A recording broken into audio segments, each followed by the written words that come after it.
Première capsule actu, faites rouler les tambours. Pour rappel, ce rendez-vous mensuel est juste un petit temps entre nous où l'on se parle des actualités du mois et où, parfois, on se laisse même aller à commenter un peu. D'incivilité à loi et circulaire, d'ouvrages traitant de l'éducation nationale à concours ouvert cette année, bref, faisons un tour sur l'actualité du mois d'octobre.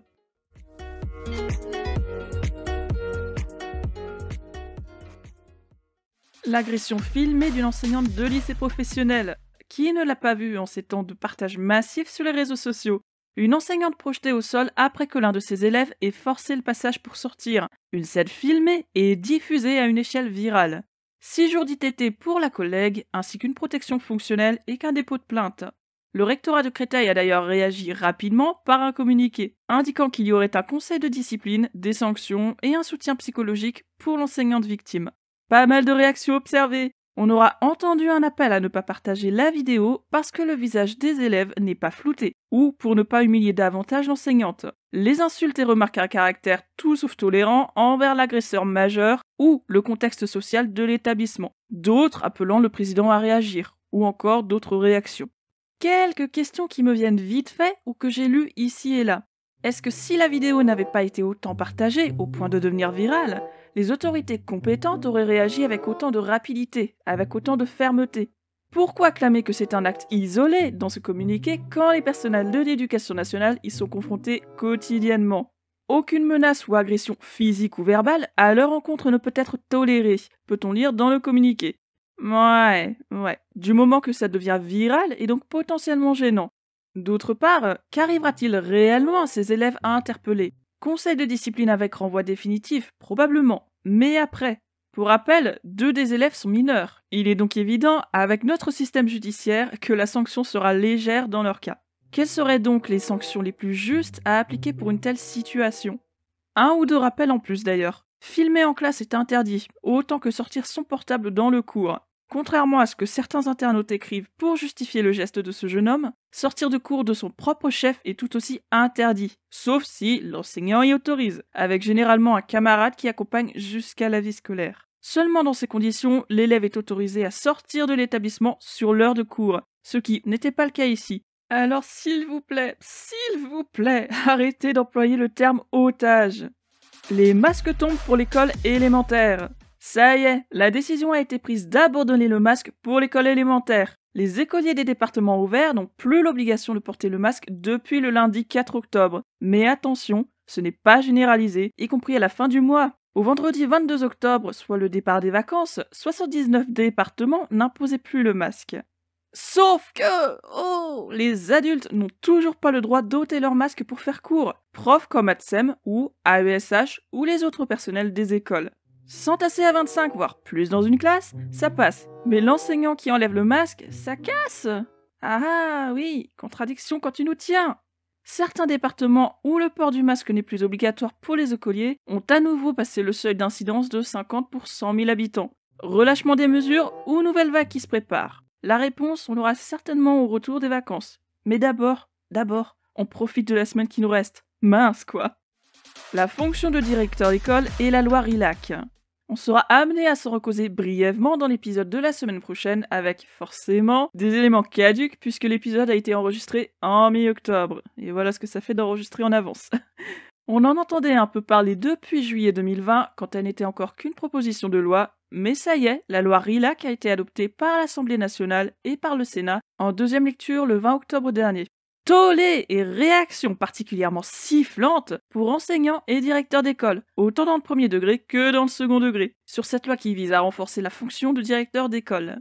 Bon, on va se rappeler aussi, la loi en elle-même n'est pas promulguée, il y a encore quelques étapes à passer. Avec cette loi, les directeurs d'école disposent d'une autorité fonctionnelle et d'une délégation de compétences. Mais comme on connaît un peu mieux le premier degré, on sait que le directeur d'école n'est pas le supérieur hiérarchique de ses équipes, puisque c'est le rôle des IEN. Les écoles maternelles et élémentaires étant des services communaux, ce n'est pas juste la hiérarchie de l'éducation nationale qui prime via les inspecteurs. C'est aussi tout un chemin avec la mairie, des interlocuteurs nombreux en somme. Cette loi vise donc à renforcer l'autonomie des directeurs d'école en leur donnant accès à une plus grande marge de manœuvre. Pour résumer, la fonction de directeur d'école est maintenant reconnue, poussant le directeur à endosser de nouvelles responsabilités. Mais les temps de décharge et les aides administratives ne figurent pas dans cette loi. Or, c'est primordial d'accorder ces moyens supplémentaires pour permettre à nos collègues de faire leur mission sans en mourir. De leur côté, les enseignants et professeurs des écoles craignent que cette autorité fonctionnelle ne rime avec supérieur hiérarchique. Tort ou raison, c'est la suite qu'il dira. Mais la loi ne parle pas de renverser le rôle de directeur à celui de supérieur hiérarchique de ses équipes. Bref, on attend la commission mixte paritaire pour en savoir plus. Au passage, Cécile Rilhac, qui est à l'origine de cette proposition de loi, a été enseignante de PS et principale adjointe d'un collège, pas étrangère à l'éducation nationale donc, c'est bien de s'en rappeler. Une suppression à venir de l'inspection générale. Décidément, ce corps déjà réformé en 2021 est amené à changer, voire à disparaître. Pour rappel, l'inspection générale de l'éducation, du sport et de la recherche assure des missions d'évaluation, d'expertise, de contrôle et d'appui, en rendant des rapports complets, notamment sur l'éducation, mais pas que. Elle est placée sous l'autorité directe des ministres chargés de l'éducation, de la jeunesse et des sports, de l'enseignement supérieur, de la recherche et de l'innovation. Ce qui est important ici, c'est que les études sont objectives, y compris lorsqu'elles livrent des résultats qui, ma foi, ne laissent pas rêver sur leur sujet d'étude. Cette suppression à venir en 2023 s'effectue en fait dans le cadre d'une réforme déjà en cours, qui concerne la haute fonction publique, donc toutes les inspections générales. Et attention, ce ne sont pas les missions en elles-mêmes qui sont supprimées, c'est le statut de corps des 300 inspecteurs actuels qui doit changer. C'est-à-dire qu'à partir de 2023, les inspecteurs ne pourront plus rester indéfiniment sur leur poste, comme c'est le cas aujourd'hui. Un détachement sur emploi fonctionnel pour favoriser la mobilité et la diversité de profils. Et là, on se demande si c'est une bonne ou une mauvaise décision, dans la mesure où l'inspection générale rend des études et des rapports indépendants et objectifs sur beaucoup de domaines. Et donc, forcément, parfois, des études qui ne plaisent pas. Et éventuellement un risque pour ces inspecteurs de devoir subir des pressions pour modifier un rapport, voire d'être évincés de leur poste pour un poste bien moins confortable à l'autre bout de la France, qui sait, pourquoi pas. Nouvelle réforme de la formation initiale des enseignants. Encore ? Bah oui, encore une réforme en éducation. Un master qui change et un concours qui migre. En effet, avant cette réforme, le concours se passait en fin de master 1. Le Master 2 permettait alors aux étudiants de devenir fonctionnaires stagiaires et de suivre à la fois le reste de leur formation pour valider le master, en même temps qu'un stage à mi-temps devant élèves pour valider leur titularisation. La réforme qui entre totalement en vigueur en 2022 fait passer le concours en fin de Master 2, un concours qui se passera donc en 2 ans au lieu d'1. Les lauréats du concours seront placés à temps plein devant les élèves pour leur titularisation, au passage permettant au ministère de faire des économies, ce qui était peut-être le but de départ. Peut-être.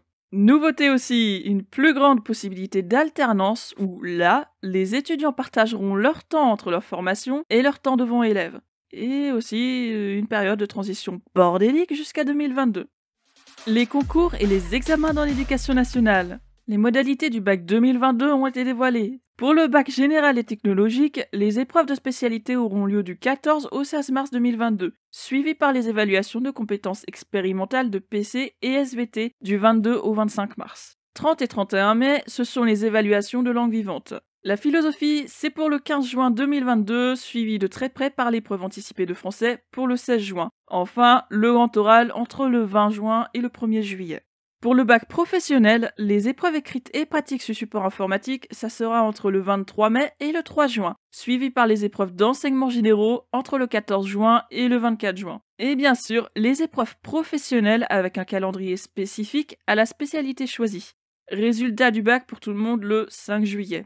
Parcoursup, te voilà enfin. L'ouverture complète est à noter sur les agendas pour le 20 janvier, sans surprise. Le 29 mars, c'est la fermeture des vœux, et le 7 avril, faites en sorte d'avoir tout bien rempli, d'avoir complété le dossier et confirmé les vœux correctement, parce que tout ferme jusqu'au 2 juin et c'est premières réponses qui arrivent. Et pour la phase complémentaire, ce n'est que le 23 juin. Niveau concours de l'éducation nationale, impossible de tous les citer un à un, alors allons-y juste pour les dates d'inscription. À partir du 12 octobre midi pile jusqu'au 10 novembre 17h, sont concernés les attachés CTS, médecins, principal des attachés, examen professionnel de classe exceptionnelle et de classe supérieure de SANS, et ensemble des concours et examens professionnels de la filière des bibliothèques. À partir du 19 octobre midi pile jusqu'au 17 novembre 17h, ce sont les personnels enseignants du premier et du second degré, conseillers principaux d'éducation, psychologues de l'éducation nationale, personnel d'encadrement et personnel de la jeunesse et des sports. Enfin, sur le tard, les recrutements d'infirmiers, d'assistants de service social, de secrétaires administratifs de classe normale et secrétaires administratifs de classe supérieure, d'adjoints administratifs principal de deuxième classe et d'adjoints administratifs sans concours, tout ça se fera du 15 février 2022 midi pile jusqu'au 15 mars 17h. Quelques ouvrages et documents reliés à l'éducation nationale. Regard sur l'éducation 2021, une étude conduite par l'OCDE, toujours aussi complète, avec un accent cette fois-ci mis sur l'égalité et l'influence de ces éléments sur le parcours éducatif des élèves dans les pays étudiés. Gaffe quand même, ce joli bébé pèse 486 pages. Ah, fallait-il que je le mentionne? École ouverte, oui, le dernier ouvrage de notre ministre, paru en début septembre, et qui a plutôt donné des furoncles à ses lecteurs, si l'on en croit les commentaires sur les différents points de vente. Bon, quand même, mieux vaut juger par soi-même. 112 pages qui traitent notamment de la crise sanitaire et des dernières années, et les changements provoqués. Tout ça à retrouver chez Gallimard, si vous êtes cap. Bien que paru en fin août 2021, Je suis un pédagogiste mérite son petit détour, ne serait-ce que parce qu'il aborde les réalités du terrain et tente de proposer des solutions. 184 pages de la main de Philippe Poitrelot à retrouver chez ESF Éditeur, aussi appelé Édition sociale française. Dans la même veine, Dictionnaire inattendu de pédagogie de Philippe Mérieux, lui aussi disponible chez ESF. 528 pages de balade dans le langage de l'éducation, à lire si l'on souhaite interroger toute une institution et apprendre d'elle. Niveau circulaire et documents intéressants, un rapport a été rendu en fin septembre pour le harcèlement scolaire. Il s'appelle Harcèlement scolaire et cyberharcèlement, mobilisation générale pour mieux prévenir, détecter et traiter, et comporte 35 préconisations pour agir au mieux face à ces situations. Une circulaire rendue en fin septembre aussi vise à apaiser la vie des élèves transgenres, intitulée « Pour une meilleure prise en compte des questions relatives à l'identité de genre en milieu scolaire ». Bien que n'étant qu'une recommandation qui n'a rien d'obligatoire, cette circulaire s'est donné les clés de compréhension pour aider les élèves concernés, même si elle manque de clarté sur certains points. Enfin, le service statistique du ministère de l'Enseignement supérieur s'est résolu à livrer quelques chiffres de Parcoursup dans un document de 2 pages que l'on retrouvera sous le nom de Parcoursup 2021, les propositions d'admission dans l'enseignement supérieur. Si tous les chiffres ne sont pas présents, on peut quand même voir globalement ce qui a fonctionné et surtout ce qui reste à améliorer. Le point sur le podcast, 4 épisodes déjà publiés, plus le petit machin qui ressemble vaguement à une bande-annonce pour présenter tout ça. On s'était parlé du règlement intérieur dans le second degré, cet épisode sera donc complété prochainement par une suite spécifique au premier degré. On avait aussi évoqué l'importance et la polyvalence de la communauté éducative, puis tenté de savoir si les métiers de la vie scolaire étaient encore accessibles à tout le monde, avec une promesse de développer le sujet de la titularisation ou de la CDIsation. Enfin, on s'était quitté sur la question piège de l'éducation nationale ou de l'instruction nationale, et on avait rayé le mot garderie de notre vocabulaire. Bref, un joli petit mois pour débuter en douceur, une hôtesse ravie de pouvoir partager avec vous, et un micro enfin dompté. Enfin, je crois. Notre capsule actu d'octobre s'arrêtera sur ces mots. Dans la bonne humeur, on espère. Profitez de la dernière semaine de congé et portez-vous bien.